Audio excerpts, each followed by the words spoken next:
Glen, Kotzen, great to see you. Thank you very much for your time. We're going to chat about your runners on Saturday at Hollywood Bets Durbanville. You've got quite a few, so we'll start off in race number 3 where you've got the coupling As the Eagle Flies and Cherry Sky. I'm going to give you the draws. 3 Cherry Sky drawn 3 and As the Eagle Flies drawn 6. What can we expect from those horses? Cherry Sky, her last run was a great run against the Colts. She was hanging a little bit in the straight looking for company. The jock also said maybe try a pair of blinkers. We worked with blinkers. We're very, very happy with the way she worked. I think she's going to be competitive. She's a filly which has been building up her stamina, and now she's going over the mile. I think she's going to be very competitive. Haven't had a chance to study the field, but on her work this morning I was very pleased with her. Then we'll chat about your second of your runners. You've got number 6, As the Eagle Flies, in race number 3. What are you expecting from that individual? We're expecting a better run her last start, but she got stuck in the mud. She's not the biggest of fillies. She's the first foal we bred her at Woodhill. She's out of a top female line. She's the half sister. The dam is the half sister to Eyes Wide Open.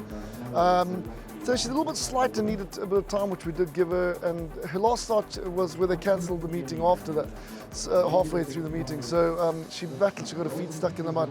Hoping for a better run. If not, we'll move it to my cousin in PE. We needed to get a win or two because we've got some nice foals coming after her.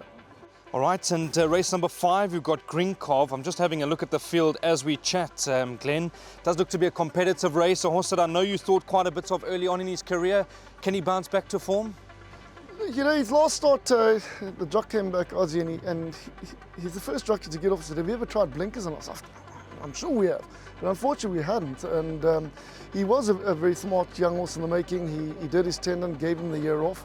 And we brought him back. He ran a super run, his penultimate start in Durban. He came from well off them to run a length off them in a feature race. And his first start back in the Cape, he needed the run. I thought he would have needed the run, although he was working quite nicely. But as you said, as the horses came next to him, he put his head up. He didn't stop, but he didn't quite go through with it. So we're running him with a pair of blinkers on. We're hoping that's going to do the trick. I've also brought him back in trip. On pedigree, he should be going 10 furlongs, but his best runs have been over shorter. So he hasn't got the best of draws. Let's just see how the jockey handles him. Fantastic. Then we go to race number 6. This will be off at 2:45. It's over 1,400 metres. You've got Lucky Miss, from what I understand, first run for the stable. I know the draw's not in your favour, draw 9. Also a very competitive race. How's she doing back at home? She is, but if you look at her form, she's got unbelievable form. She ran 2 lengths off Mike de Cox, Group 1 winner. So she's got great form. She was going to be retired to start. She hasn't got enough, or she hasn't got any black type, and we're just going to try and get some black type for her. Hopefully we'll be able to do that by flipping it to PE, or we might find a nice listed race along the way. She's a very sound filly that we got from Duncan Hulls, and she seems to be taken to the Cape quite well. It'll be our first run for us, but we'll learn a lot from her. Lovely. Then the last of your runners come up in race number 10. It's over 1,000 metres. Number 8, Blue Holly. Dennis Shaw's gets the ride. I know you think quite a bit of her. Her run last time in the Eastern Cape was fantastic behind what looks to be a very nice sprinter in Cruise Control. Yeah, I mean, Cruise Control ran a length off them in the Group 1. With her, she's limited to 1,000 metres. There aren't too many opportunities, and then so we whipped her down to PE. She ran a great second in that little non-black type, but she took her run well. And of course, this race has come up. I would have liked it to be a week back, but as the program is, we've got to take our chances of the short trips with the fillies. So I think she ran a nice race. It's like playing the 2 against the ace on the blackjack. It's dangerous, but you never know if you're going to beat the banker. Obviously, for our perfectly placed viewers, Mr. Kotzen, thank you very much for your time. Season ahead, the Cape Summer season, all systems go. Yeah, we got a really nice young string again. Raskova, you'll only see in the latter stage of the season, December sometime.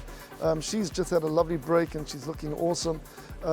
We've got some really nice young horses going for these incentive races. We've just secured 2 boxes for the 5 million big cap, which is quite exciting. So we've bought probably 3 or 4 that they've qualified to go in there. So that's going to be exciting if we can get them in there. We've got a very, very smart 2-year-old crop this year, probably the best I've seen for a while. The owners dug deep, thanks to Greg Bortz and his team, because with all the incentives and everything that they're doing for racing, it's a lot easier to put them together. So just thank them very much. So as I said, I've got a lovely young string. My fillies from Cape to Durban last season, they really did exceptionally well. and so we're chuffed with what we've got. They're also on holiday, and they just, the breaks done them the world of good. We'll probably step them out in the Group 2 GCB, the choice carriers. I think it's called the Cape something. It's the Group 2. It's the prelim to the Phillies Guineas. So lots to like, lots to look forward to. Thank you for your time as always. Yeah, pleasure.